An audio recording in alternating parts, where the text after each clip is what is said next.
All right, today we have a kitchen sink here that has become detached from the countertop. So it's an undermount sink detached from the countertop. And what we're gonna do is install some of these brackets. So basically what happens is you mount it into the sidewall. This goes in underneath the metal lip of the sink. And you insert 4 screws in, and then that bracket holds that in place, and then you just tighten. You can tighten this lower bolt, and that basically pushes the thing even tighter into the countertop. You have to be careful when you're tightening these things that you don't over tighten them, because you can actually lift the stone off of the countertop and crack the stone.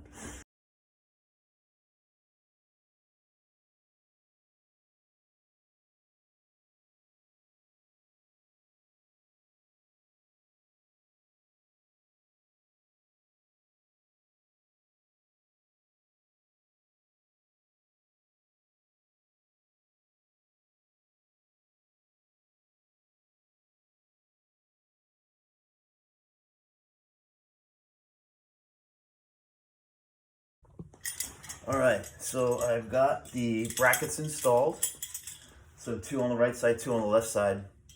I haven't started tightening them yet. I'm going to remove the caulking from above the sink and then re-caulk it, and then I'm going to tighten it, lock it all down.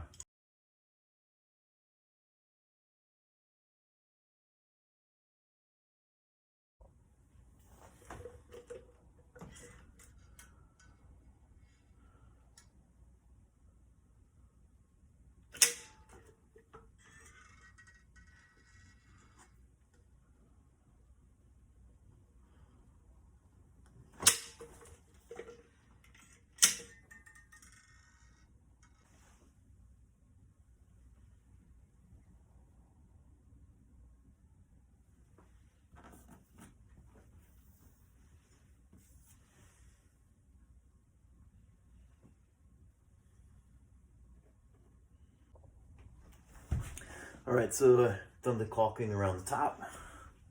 It's clear caulking, so you can't really see it, but yeah, just removed the old stuff and got new stuff on.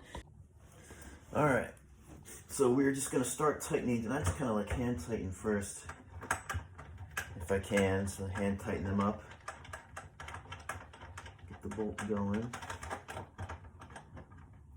And then take your tool, a little Allen key that they give you with the kit.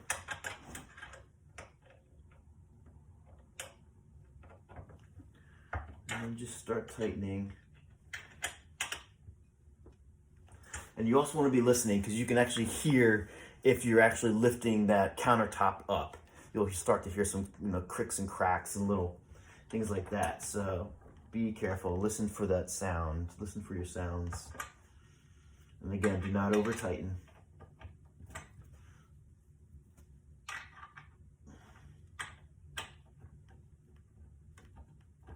Just go based on feel.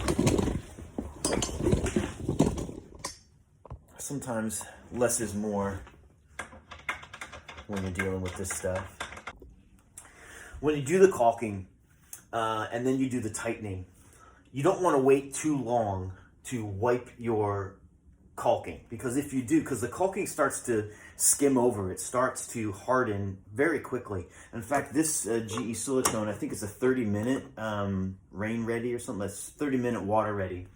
So it starts drying quite quickly. So if you let it set for too long and then you go to try to wipe, it just ruins the caulking. You'll see streaks, from your fingers. It'll pull away. It'll look terrible. So when you do your tightening, immediately get back up there and do your last finish wipe.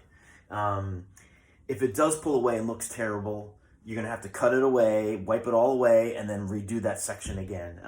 That's how I learned the hard way. Yeah, that's just one more tip for you to know. Okay, so anytime that you crank the sink up, especially if you've done your caulking, you have to go back and just look at your caulking to make sure, because when you push that sink up, the caulking gets smashed, wedged in between the countertop and the sink top. So you can push some of that the caulking back out. But I'm looking at it now. This looks pretty good. So it was pretty tight to begin with. So I'm going to leave it as it is. There's maybe one spot over here that I'm going to do. I can see it coming out. So I'm just going to re-wipe one last time going around the countertop here. Yeah, I can definitely see. This was the side that was really, the left side was really the one that was problematic. They originally had this installed using like some epoxy clips underneath the sink, but the left side epoxy clips broke, and that's why that left side became loose. The right side was still in pretty good shape, but I still put the other clamps on there just to be safe, because if one side goes, usually the other side will go. Epoxy, as it ages, sometimes loses its strength, and it just breaks free. I think a lot of installers, or at least I hope a lot of installers that are doing new installs these days, just start off with an undermount support kit versus just trying to epoxy it. Epoxy always seems to fail. So it's better just to put in an undermount sink support kit versus trying to epoxy. So I think that's a great place to start. Is just think that the epoxy is not gonna hold over time, and do it correctly with an undermount support kit. All right, so I think that's really it for this one. I think we're pretty much done. Looks great, and yeah, moving on.